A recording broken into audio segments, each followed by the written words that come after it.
बेटा अगर डिनोमिनेटर हो हमारे पास कुछ p अपॉन क्यू की फॉर्म में, तो सीधा सीधा डिनोमिनेटर को does not equals to 0 put करो, x की वैल्यू निकालो विच इज़ 1/2।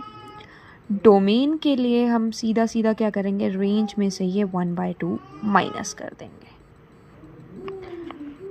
रेंज के लिए हम इस पूरे फंक्शन को y के इक्वल रख लेंगे, क्रॉस मल्टीप्लाई करेंगे, 2xy minus y is equal to x minus 3।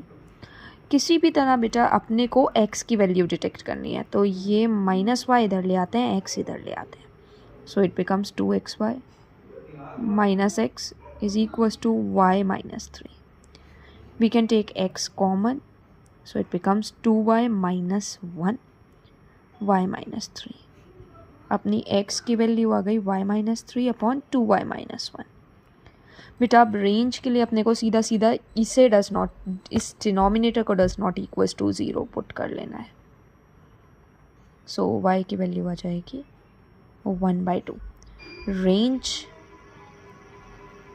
Again same, set of all real numbers minus 1/2।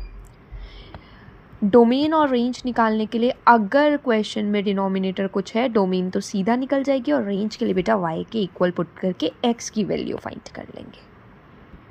दिया ये दोनों क्वेश्चंस ऑलमोस्ट सेम है बेटा। डोमेन मैं दोनों के साथ में ही निकाल रही हूँ। Domain means denominator does not equals to 0, x square does not equals to -1 and x does not equals to root of -1। यहाँ पे 1 minus X square does not equals to 0, ये एक्स स्क्वायर इधर ले जाते हैं, 1 does not equals to X square, तो so we get the value of X as +-1। बेटा यहाँ पे रूट ऑफ नेगेटिव नंबर आ रहा है, इसलिए डोमेन इसका क्या हो जाएगा, domain of function is set of all real numbers.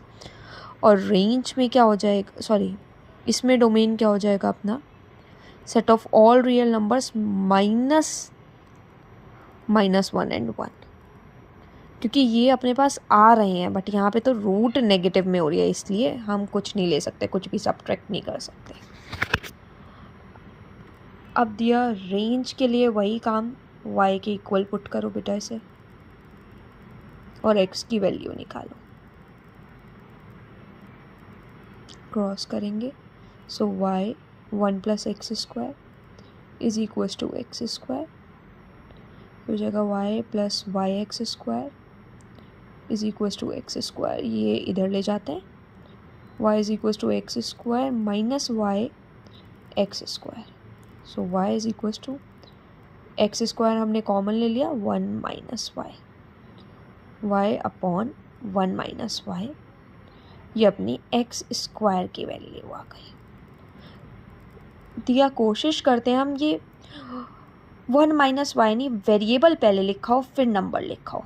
अगर मुझे ऐसे बनाना है तो नेगेटिव कॉमन लेना पड़ेगा और ये बन जाएगा माइनस, ये नेगेटिव जो कॉमन लिया वो ऊपर ही लिख देती हूँ, -y upon y minus 1 is equal to x²। इधर भी बेटा सेम काम करते हैं, y is equal to 1 upon 1 minus x² cross multiply, so y minus yx² is equal to 1, ये इधर ले आते हैं और 1 इधर ले आते हैं, तो so y minus 1 is equal to yx²। बेटा ये y नीचे ले आएंगे, x² की वैल्यू यहाँ ये आ गई। दिया समझना, दोनों में y के इक्वल रखा और x² की वैल्यूज़ फाइंड कर ली। बेटा अब जो मेन चीज़ होती है वो यहाँ पे चेंज होगी, यहाँ से कंसेप्ट काफ़ी इंपॉर्टेंट है दोनों का ही। दिया दोनों कंडीशंस अपने पास ये आ गई है। बेटा पहले काम तो डिनोमिनेटर को स्क्वायर बनाना है, तो जो भी डिनोमिनेटर में ऊपर मल्टीप्लाई कर दो, यहाँ y माइनस 1 डिनोमिनेटर में था, ऊपर यही मल्टीप्लाई कर दिया। यहाँ y डिनोमिनेटर में है तो ऊपर नीचे y की मल्टीप्लाई कर दी। दैट मीन्स अपने को यहाँ से दो टर्म्स मिल रही है, y minus 1 upon y minus 1 whole square. Denominator square बनते ही क्वेश्चन ईजी हो जाएगा। यहाँ पे भी दो वैल्यूज़ मिल रही है, y minus 1 upon y square. बेटा अब कंसेप्ट क्या है ये डिनोमिनेटर का, एक्स स्क्वायर की वैल्यू हमेशा ग्रेटर होगी या इक्वल होगी 0 के। दैट मीन्स ये पूरी कंडीशन भी ग्रेटर और इक्वल होगी 0 के। आपको केवल न्यूमरेटर यूज़ करना, डिनोमिनेटर की कोई नीड नहीं है। दैट मीन्स पहले तो आप लिख लो, अगर आप चाहते हो तो डिनोमिनेटर भी साथ में, ये पूरी टर्म ग्रेटर देन और इक्वल्स टू होगी 0 के।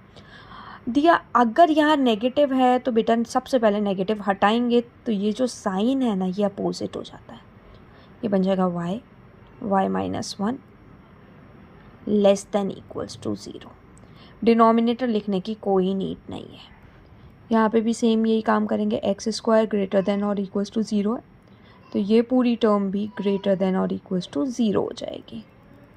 अपने को तो केवल न्यूमरेटर लेना है, so y minus 1 greater than and equals to 0 दिया। यहाँ समझना, यहाँ लेस देन है, यहाँ ग्रेटर देन है। बेटा क्लास 12th में जाके आप समझोगे कि अगर ग्रेटर या लेस है तो हम कैसे इंटरवल्स बनाते हैं, बट अभी अपने को डायरेक्ट समझना है। अगर मैं इस y को 0 के इक्वल रखूँगी तो y की वैल्यू 1 तो 0 आ जाएगी, और अगर मैं इसे 0 के इक्वल रखूँगी तो 1 y की वैल्यू 1 आ जाएगी। बेटा 1 के लिए ये ओपन हो जाता है और 0 के लिए ये क्लोज्ड हो जाता है। दैट मीन्स यहाँ तो इक्वल्स टू आ जाएगा, यहाँ इक्वल्स टू नहीं आएगा। सेम इसमें डिनोमिनेटर वाई स्क्वायर या y को अगर मैं 0 के इक्वल रखूँगी तो y की कौन सी वैल्यू मिलेगी, 0। जो वैल्यू मिलेगी y के डिनोमिनेटर से बेटा हमेशा उसके लिए ओपन ब्रैकेट और दूसरे के लिए क्लोज्ड ब्रैकेट।